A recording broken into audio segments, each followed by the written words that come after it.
For 4 years, Leigh Sauer had let the world believe she was nobody. Not someone hiding, just nobody. A night shift nurse at Harmon Ridge Veterans Care Center, the kind of place that didn't make the news and didn't ask for much. She came in, she did the work, she went home. Invisible by design. Then one Wednesday in October, a polished man with a microphone turned the lobby into a stage and pointed at her in front of 230 strangers.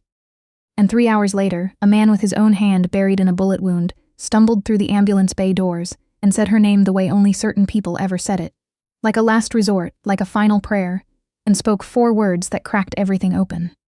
Before we get there, if this story reaches something in you, something you haven't let yourself feel in a while, do me a favor.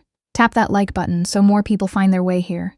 Drop a comment and tell me where in the world you're listening from tonight, because I read every single one. And if you haven't subscribed yet, come on in. This is Quiet Badges Stories. Let's begin. The gala had been Harmon Ridge's idea, not hers. Every October, the administration opened the lobby to donors, crystal glasses, caterers in white jackets, a chandelier that had no business in a veterans care facility, and a guest speaker who charged more per hour than most of the men in the wards had made in a month. This year, the guest was Preston Hale, motivational speaker, former television host, a man who had built a career out of borrowing other people's courage and charging admission to hear it. He had never served a day in uniform. The center's director had mentioned this privately, with the particular exhaustion of someone who had lost the argument. Leigh stood at the refreshment table near the east wall, moving trays from the service cart, keeping her eyes on the room the way she always kept her eyes on rooms. Exits, 3. Security guard by the front doors, gun worn wrong. The donor in the navy blazer near the podium, touching the back of his right ear every 40 seconds. Probably a hearing aid, probably a vet, the way the side door let in cold air each time the kitchen staff came through. Old habits, she had stopped fighting them years ago. And right here, Preston Hale said, his voice dropping into a register he had clearly practiced, right here is what real dedication looks like. 230 faces turned toward Leigh. She did not move. This woman shows up every night, Hale continued, warm and absolutely certain of everything. She doesn't know what these warriors went through out there. None of us can truly know that. But she shows up. She carries the trays. She does her quiet part, and there is real beauty in that kind of humility. Someone near the front said, "Aw." Several people nodded. Leigh set the last glass on the table. Her hands were steady. Her face gave nothing.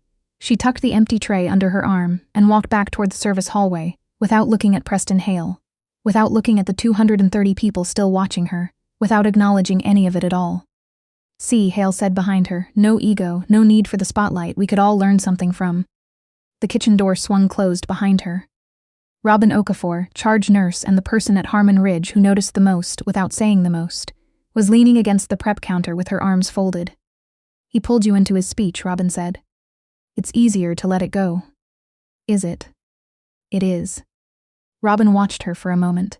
She had worked beside Leigh for 2.5 years, and still felt like she was looking at a door she'd never been given a key to. One day, she said, "You are going to surprise somebody something terrible." Leigh almost smiled. "I sincerely doubt that." She pushed through into Ward B. This was the real work, long-term care. The men the wars had used up and then quietly set aside. Vietnam, Desert Storm, 2 long decades of mountains and desert. Old bones, careful breathing, the particular silence of men who had stopped expecting to be remembered. Bed 6 was awake. "You let him use you out there," said Earl Grisson, 79 years old. Army medic, 2 tours in Vietnam, lungs slowly surrendering. His voice was thin, but his eyes were not. I could hear that man's voice right through the wall. Talks like a car salesman at a prayer breakfast. "Something like that," Leigh said. She checked his oxygen line, adjusted the flow, smoothed his blanket. "You should have poured the water on his head." "And lose my job." Earl made a sound that was almost a laugh. Then he went quiet for a moment, watching her move around the bed with the same deliberate economy she always moved with, and he said what he always eventually said. "You walk like someone who learned to disappear on purpose. I've been around long enough to know the difference between a person who's humble and a person who's hiding." He paused. "You're hiding, I don't know from what. But a thing you bury doesn't die. It just waits for the right night." Leigh went very still, a fraction of a second, and something behind her eyes shifted. Something old and level and completely awake looked out from there just briefly, before she folded it back. "Get some rest, Earl," she said softly. "You watch yourself tonight." He closed his eyes. "Air's been wrong since sundown. Something's turning out there. I can feel it the way you feel weather in a bad knee." He shook his head slowly against the pillow. "Something's coming up the road." She stood in the doorway a beat longer than she needed to. "Good night, soldier," she said. He was already half asleep. "Good night, Wraith," he murmured, a name she had never once given him, and it settled into her chest like a stone dropped into still water. She told herself he was just tired. She told herself he'd heard it somewhere or dreamed it. She told herself, as she had told herself 1,000 nights, that the quiet life was enough, that Small was safe, that she had earned this. She almost believed it. At 9:47, the ambulance bay doors at the far end of the corridor didn't open. They crashed. Not the wheeled push of a scheduled transfer, a collision. Boots on tile, a voice cutting clean through the building noise. Trained, clipped, certain. Moving patient. Penetrating trauma. He is crashing. I need a doctor right now. A second voice, lower, pulled through gravel and pain from the gurney itself. Sauer, I need Sauer. Where is she? Leigh's hand stopped on the chart she was holding.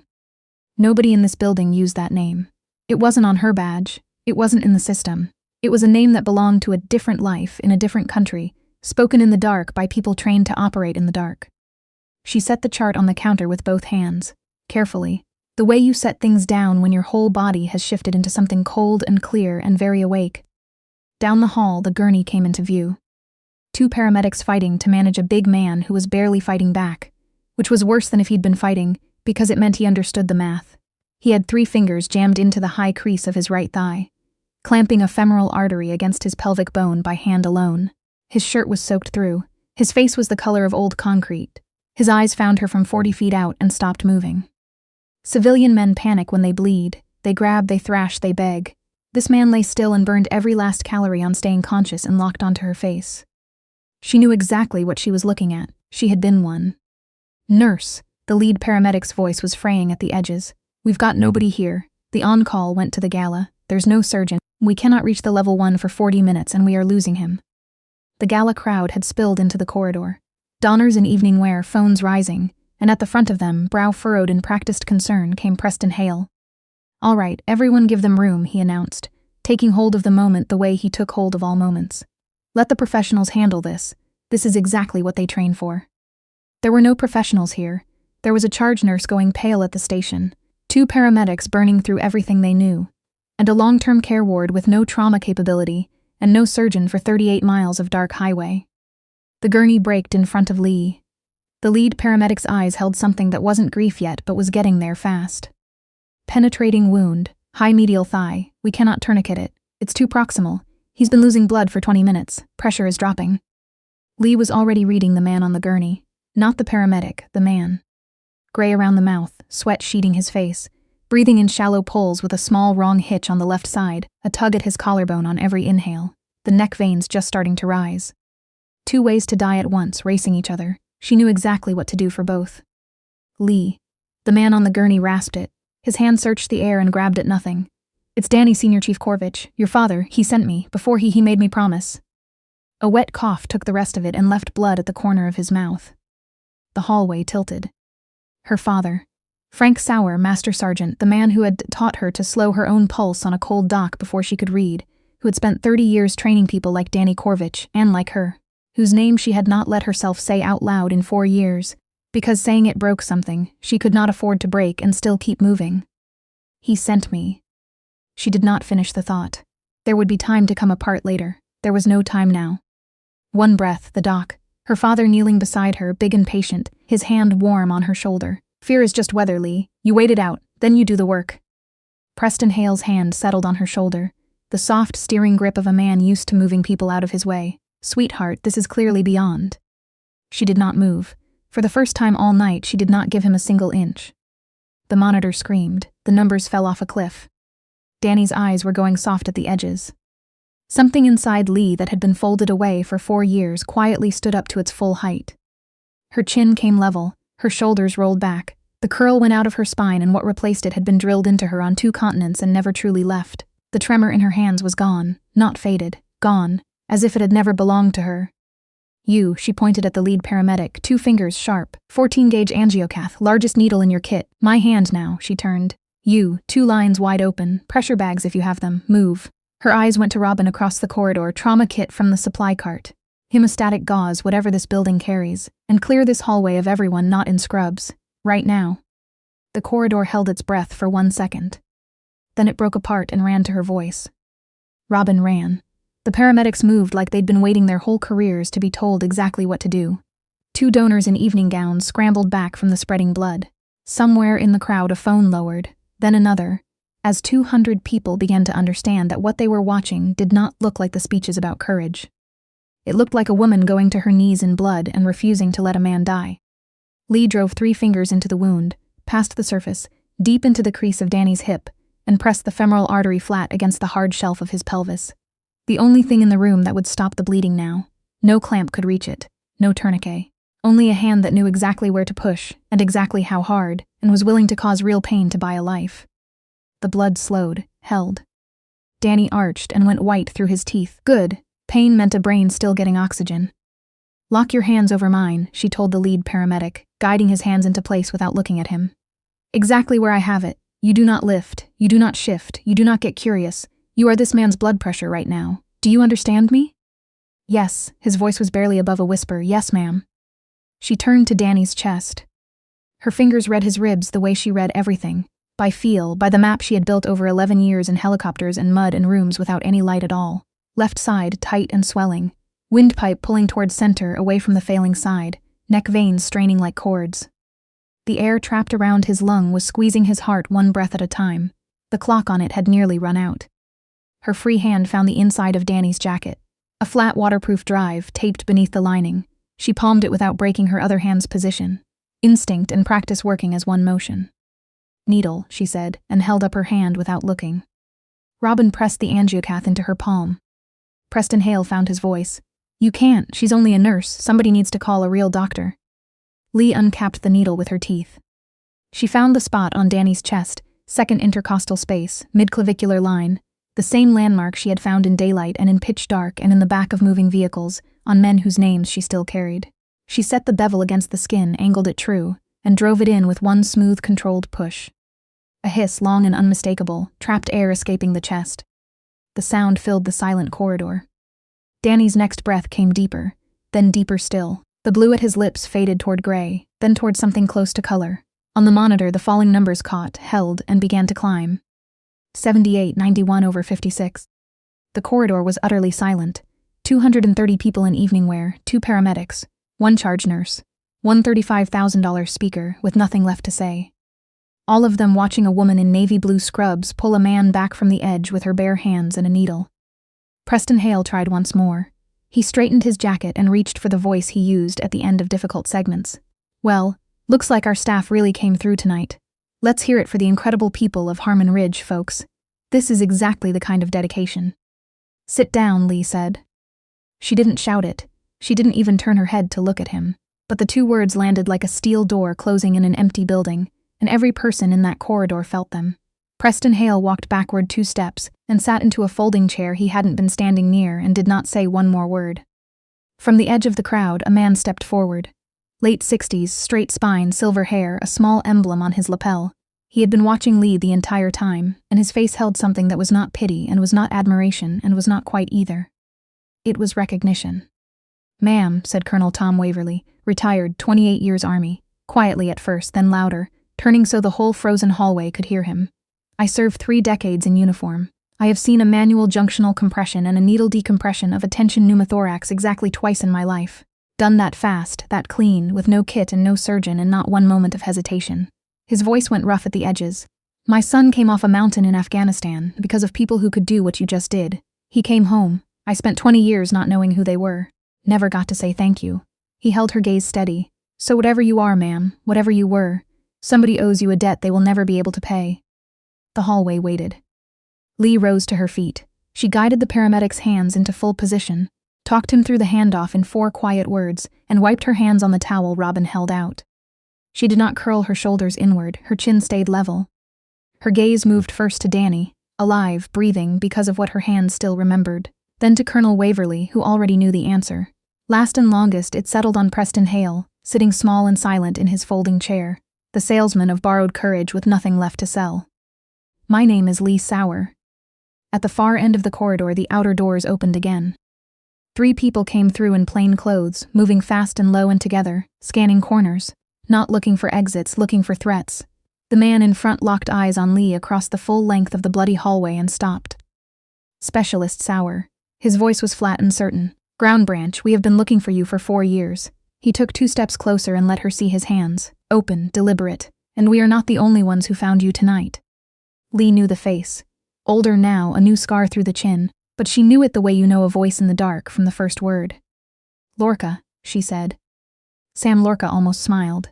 "Hello, Wraith, you look like you've had a long night. I mean that with genuine affection." They had bled together once, in a country that never made the evening news. She had dragged him 3 miles out of a valley on 2 bad ankles. He had found her heartbeat on a riverbank at 3 in the morning and refused to let it stop. "You don't forget the people who keep you alive." "My father," Leigh said. Sam's expression answered before his words did. 3 weeks ago, he said quietly. In his sleep, he wasn't in pain, he wasn't afraid. He let that sit the way you set down something you've carried a long way. His last clear day, he made Danny promise 3 things. Find you, get the drive into your hands, and tell you a truth he carried for 4 years that he could never figure out how to say. What truth? Sam held her gaze and said it plainly, because there was no other way to say it. Your team in Syria didn't die because of bad intelligence. They died because Miles Dern sold the route. A private contractor, former operator. He traded 11 lives for a wire transfer and buried it, and he made sure the record said the fault was yours. A beat. You have carried their deaths for 4 years. That weight was never yours. It was always his. The name landed like a key in a lock she'd been holding without knowing it. Miles Dern. Her hands went cold, not with fear, with something that had been sealed in a box for 4 years and had just felt the lid come off. Danny spent 2 years getting the proof, Sam said. Account numbers, names, dates, the whole machine. He was bringing it to the only people who could end Dern for good. Dern's crew caught him on the interstate tonight and put 2 rounds in him. He drove 38 miles with his hand in his own wound, past 2 hospitals, straight here, because a dying master sergeant told him his daughter was the only person left who would finish it. Leigh looked past Sam to Danny on the gurney, barely holding on, fingers of one hand curled loosely around nothing. 38 miles, past 2 hospitals, here. For her father, for her. Robin appeared at Leigh's shoulder. Helicopter is 7 minutes. They'll cut the power first, Leigh said. She was already looking past the lobby, down the long hallway toward Ward B, toward Earl Grisson and the 11 other men who could not stand, could not run, could not do anything but lie in their beds and trust the people around them. Earl had told her. Something was coming up the road. He had been right. She held the flat drive between her fingers for a moment, then looked at Sam. I need 60 seconds in the ward before we do anything else. It's your ground, he said. Call it. She moved fast and quiet down the corridor to Ward B. Bed 6, Earl was awake, she had suspected he would be. His eyes found her in the half-dark and didn't blink. She pressed the drive into his hands, soldier to soldier, palm to palm. Hold this, she said. Don't let anyone near it, not for any reason. He closed his fingers around it without a word, no questions, no hesitation. He had held harder things than a small piece of plastic in harder places than this. Outstanding, she said. She was back in the corridor in under a minute. Dern's people won't wait long, Sam said. I know. She looked toward the lobby where Robin was already organizing the crowd. Robin, take everyone in the lobby out the south corridor, single file, no phone lights until you're in the parking structure. Walk with purpose. You go in front. She paused. Take Preston Hale with you. Put something in his hands. Give him a job. He needs to be useful to stay calm. Then the lights went out. All at once, monitors mid-beep the chandelier, the exit signs guttering down to a thin red bleed along the floor. Outside, the backup generator coughed twice and quit. Sam's voice came from exactly where she expected it. Calm, flat, without drama. That's them. They're already inside. Darkness belongs to whoever stays calmest inside it. Most people forget that until it's too late. Leigh Sauer was the calmest person in that building. Nobody runs, she said into the black, quiet and carrying to every corner without rising at all. Running gets people killed in doorways. The ward, Robin said. Her voiced her Prius. The man in bed 11, they can't move, they can't. The ward stays with me, Leigh said. Nobody gets past me to those men, not tonight. She was already moving. She took the east corridor and built her field as she went, the way her father had taught her before she was old enough to understand what she was learning. Fire extinguisher off the bracket. Oxygen cylinder rolled into the shadow of a supply alcove. Steel instruments from the procedure cart. Defibrillator unclipped from the wall and charged, each one placed where her hands would find it in the dark. Prepare the ground before they arrive. The fight is half won before the first move. 4 of Dern's men came through the service stairwell at the far end. Low, smooth, night vision down, weapons up. The particular fluid confidence of people who had done this in a dozen dark places and never come out the worse. They had never done it on Leigh's ground. She let the lead man pass the alcove mouth. The oxygen cylinder came around in a short, controlled arc. He folded and went down without a sound. The fire extinguisher blew a wall of white fog down the corridor. It swallowed the light and blinded the night vision that had been their entire advantage, turning the dark into a gray curtain nobody could shoot through. 30 seconds. 3 down. The fourth found the wall at his back and swung his rifle toward the ward door, toward the men in the beds. Leigh came through the fog from inside his reach before the barrel finished its turn. 3 movements. His own weight, the door frame, the floor, applied cleanly and without anger. He went down, his rifle spun away into the white. 4 men under 1 minute, not one shot fired into that ward. In the red dark behind her, the old soldiers lay still in their beds and made no sound. They had seen combat before, decades ago, in places half the world away. They recognized it when it walked back into the room. Earl Grissom watched the woman move through the fog from bed 6 and thought, not for the first time, that he had known exactly who she was from the very first night. He kept both hands folded flat over the drive against his chest and held completely still, and he was very good at it. Down at the ambulance bay, the engagement was brief and professional. Sam's team held the choke point exactly the way good choke points are held. Then Leigh's radio clicked, Sam's voice clipped and low. East clear? 4 down, ward secure. A pause. Leigh, Dern isn't with the assault team, he's not through any door we're watching. She understood it before he finished. Dern had sent his whole crew through the doors. He had come for the one thing that mattered more than Danny, more than the drive, more than all of them, the guarantee that no one was left to testify. She was already running. Ward B door, low and quiet. Miles Dern stood over Earl Grissom's bed. He had come through the ceiling, the old maintenance crawl above the ward that hadn't been used in 20 years, that only someone who had studied the building would have known about. A big, calm man, pistol easy in his hand, the other hand open and patient. The drive, old man, Dern said, not unkindly. Hand it up and we're done here, simple. Earl Grissom, 79 years old, dying by inches, looked up at the gun. He kept his hands flat on his chest and said with absolute serenity, Son, I held a riverbank in the Mekong Delta with 4 rounds and a broken radio. You are going to have to come up with something a great deal more frightening than a pistol. Dern sighed. He raised the gun. Dern. He turned at the sound of his own name. Leigh stood in the doorway. Fog curled around her ankles, blood dried on her hands, her braid had come entirely undone. Her scrubs were gray, with extinguisher dust and dark with Danny's blood, and she stood with her feet set, and her hands open, and she looked nothing at all like the woman who had carried trays across the lobby 4 hours ago. Sauer's girl, Dern said slowly. His gun hand shifted. The smallest tremor ran through it. She saw it the way she saw everything. He knew the stories. I heard you went to ground after Syria. Heard you walked away from the work. I did, Leigh said. You're the reason why. She took 1 step into the room. Dern's pistol tracked her, but he was thinking about the stories and thinking slows a man. He swung the gun toward Earl. That was the mistake. She crossed the room in the time it took him to complete the motion. Inside the gun, inside his reach, the wrist taken and rotated, the shot punching harmlessly up into the ceiling, plaster raining down across the beds, and then his own weight and the bed frame and the floor all working against him in one unbroken sequence. Miles Dern went face down on the linoleum of a forgotten veterans ward.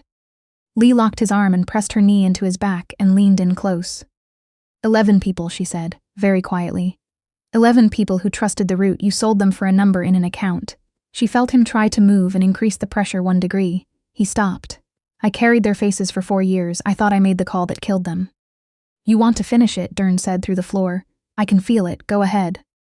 A long moment. No, she said, that's who you are, not me. She pulled the cord from the window blind and bound his wrists tight and efficient. You're going to stand up in a federal courtroom under fluorescent lights, Miles. Every name on that drive is going to stand there with you. Every account number. Every wire transfer.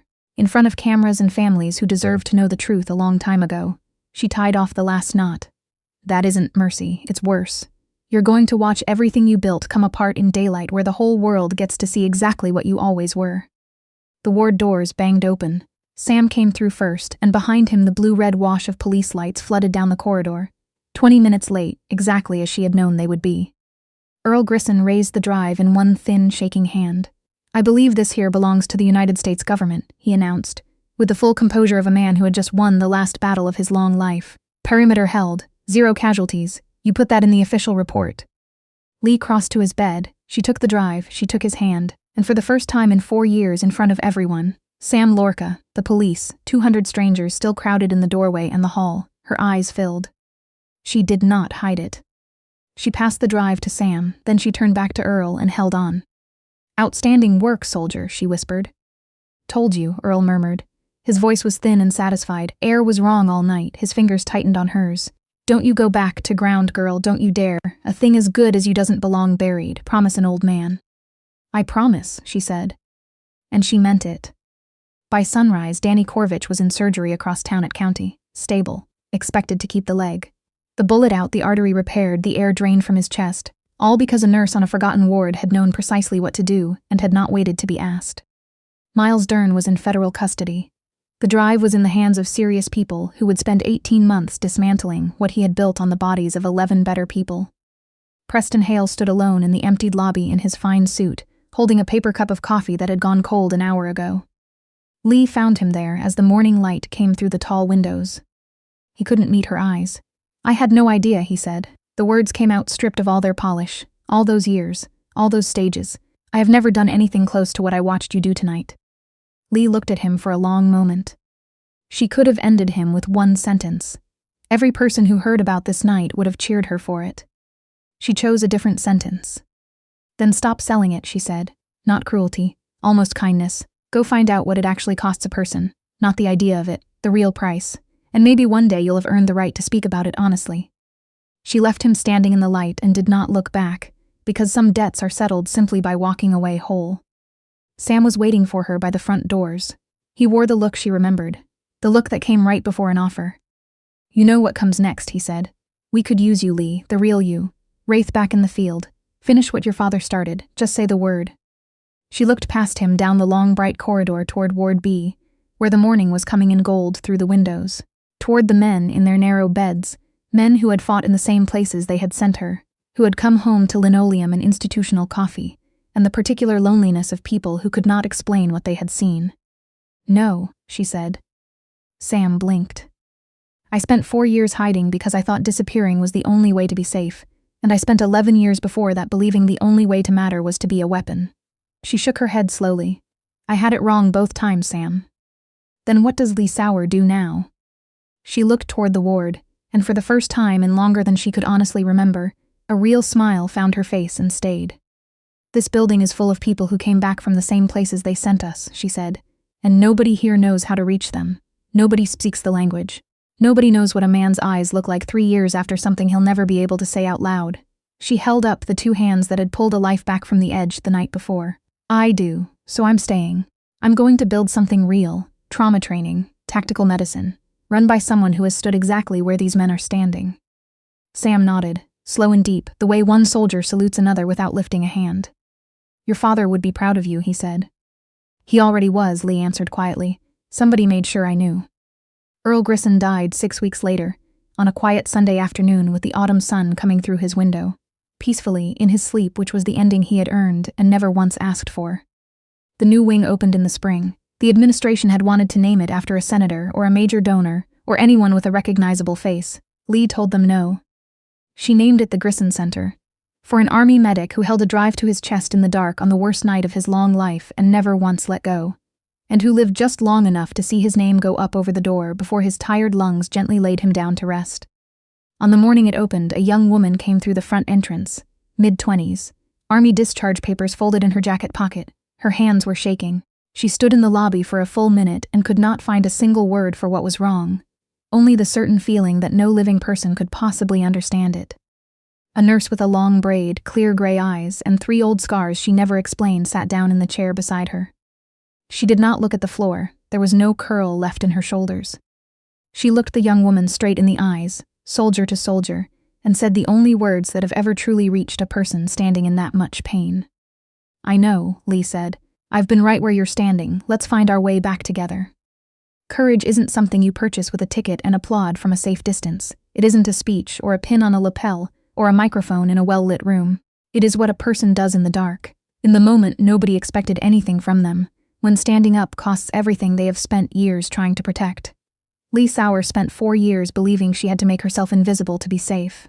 It took one dying man, one last message from a father she hadn't let herself grieve, and one night she couldn't walk away from, to show her the truth.